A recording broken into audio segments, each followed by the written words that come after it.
What is up, guys? Welcome back to Game Time. My name is Dexus, and this is episode 2 of our Minecraft 1.17 Survival Realm. I want to start off this episode with a bit of good news and a bit of bad news. The good news is I've upgraded my recording software, so my video and audio quality have increased significantly for this episode. You might have noticed last episode that my voice sound changed pretty drastically in the middle of the episode with exactly no context. They wind up trapping themselves. I would say that it's about time to set some of these villagers free. That lovely and completely not distracting change happened because I got a new microphone. But because I kept with the old software, my recordings were still horrible. And for that, I apologize. But never again. Great.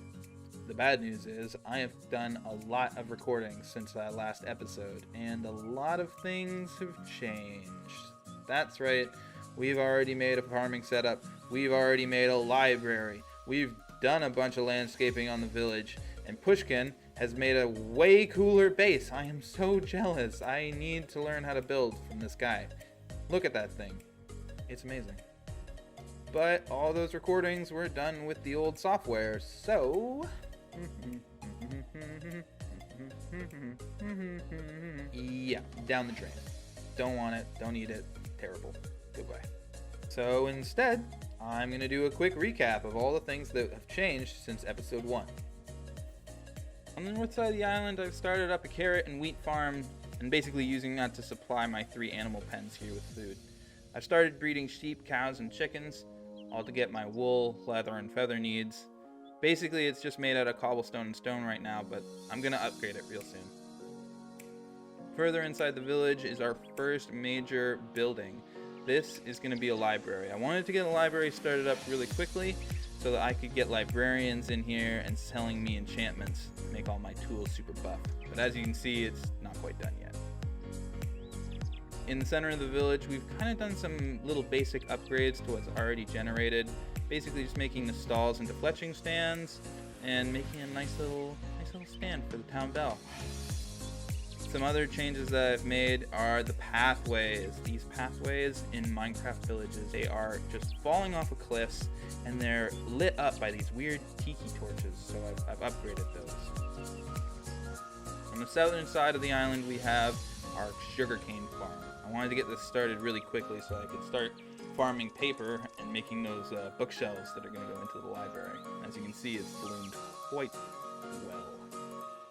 Lastly, we have Pushkin's base. This thing is looking fantastic. After a basic church was remodeled into Pushkin's first starter house using tons of the 1.17 blocks. I love the look of this thing. And just behind it, as you can see in this next shot, we've got our first Nether portal, which I think is looking awesome. Kind of a Nether cave. And unfortunately, the changes don't stop there. I hate to admit this to you guys, but yep, I found my first diamonds, I made my first set of diamond armor, and I even made enchanted diamond tools, all recording in the previous software. Man, I'm kicking myself right now. But enough apologizing, let's get into the episode. Alright, today we have got a serious problem to deal with. Ever since I started making this carrot farm and just kind of letting the farmers have free range over it, they have been making villagers spawn like crazy. These farmers have got to be the hardest working farmers on the entire Minecraft planet because look at all these guys. Oh, it's starting to rain. Oh my god. I am not okay with this. No. As I was saying, there are so many villagers now, baby villagers, adult villagers, they are just everywhere, and there are not enough beds to go around, and I am having a really hard time keeping them all safe from different mobs that keep spawning at night. Even with all the iron golems in the world, we're just not having a good time. Look at him! Look at how busted my poor little iron golem is. Yeah, he needs some help. I think I can feed him iron ingots, can't I? Look at him trying to hide back here. Oh yeah, now you're doing alright. Look at that. So I was thinking, I need a building that can hold a lot of villagers. Basically, I want to make a boarding house for these guys. And lo and behold, perfect building. Unnecessarily large, almost completely empty because I don't know what to decorate the inside of my house with, and already having 2 beds that these villagers use for their own purposes anyway. That sounded kind of gross. That's not that bad. But I think the best thing to do is take some of this iron, make ourselves a set of shears, and we are going to go make a whole bunch of beds and turn my current starter base into a villager boarding house. Okay, we'll spruce planks down and we can make ourselves 8 beds, except that I don't have enough storage space to hold 8 beds. There we go, 8 beds. But I think this would be pretty boring if they were all white beds. And now I think we can just dye the beds straight in there. There we go. There's a yellow bed. Here's a red bed. There's a couple of blue beds. Have that be a double. And just for whatever's sake, 1 light gray bed. Winds up being a little bit low, but I can. So I'm gonna need to raise the roof a little bit. Raise the roof. In order to do that, I need to run down my little storage area and get some emeralds out of here. Because one of my librarians has got silk touch. 14 emeralds. Beauty. And here I've got some clips saved up. So I can come in here and buy myself a silk touch quick. Bada bing. Let's try just making a silk touch iron pickaxe then. That's gonna be fun. Now I can get this glass without breaking it. Perfect. Give me that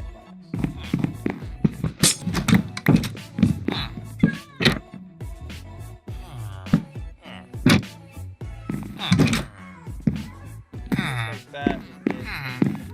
It's a decent looking bunk bed. It doesn't a lot of headspace, but I think I'll probably manage. I wonder. Seems like I could sleep in there if I tried to. But I have to see if the villagers can manage this.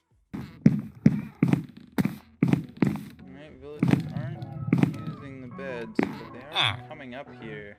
Make it so they can get up there.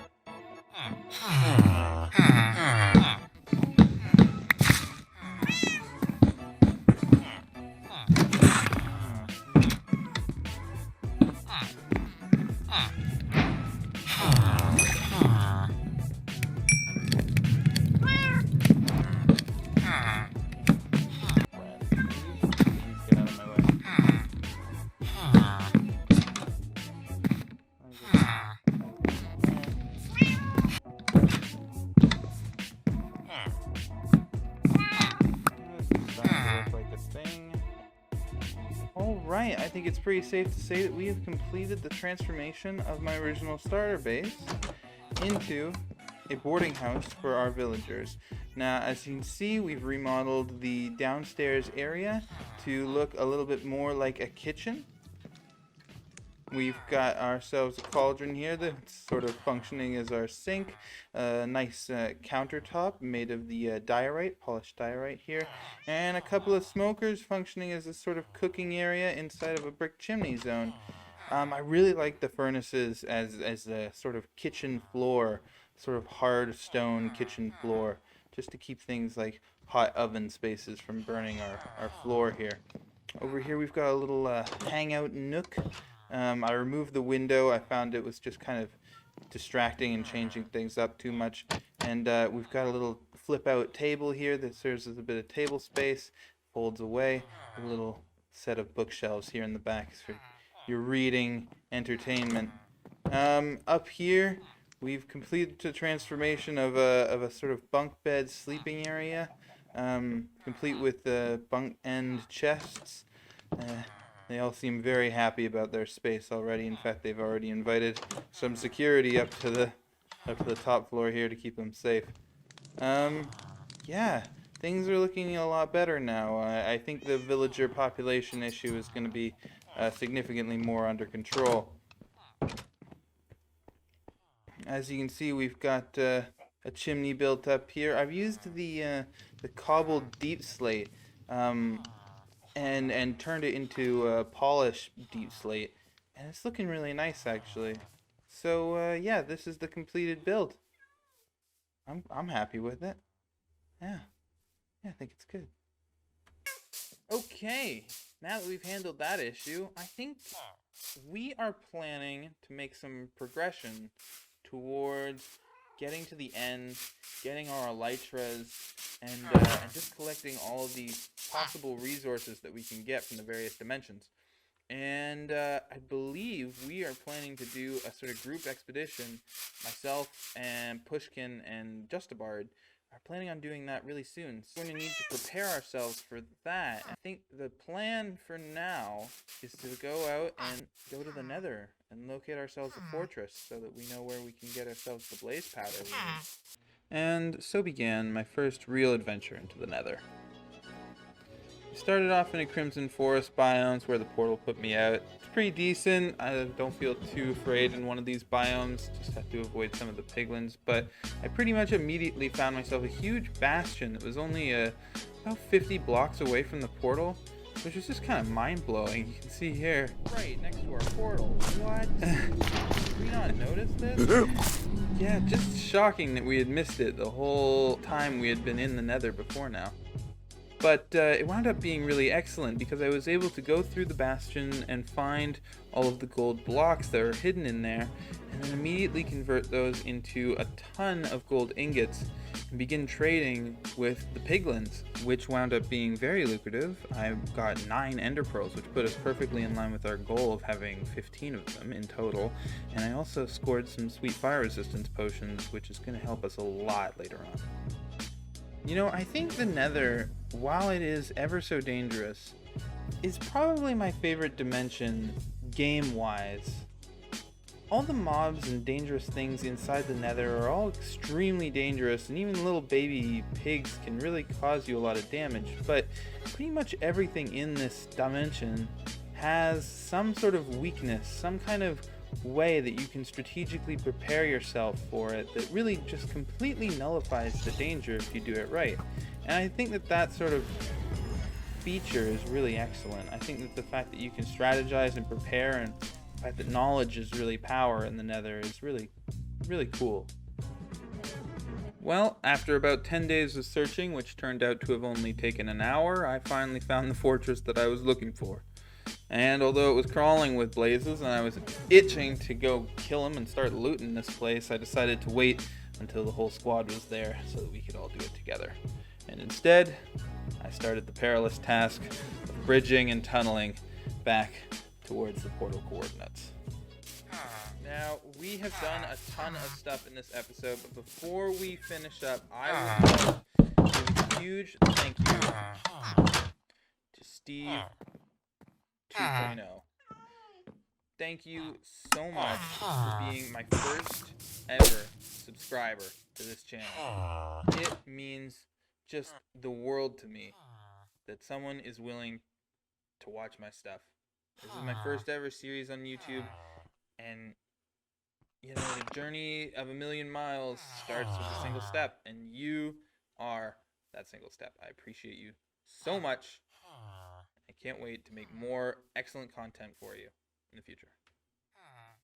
But that's it for today. I think we've gotten everything we need to go on a pretty serious adventure into the Nether and then eventually into the end. So that's going to be next episode. So smash that bell icon to get notifications when that video drops. And I'll see you guys on the next episode of Game Time.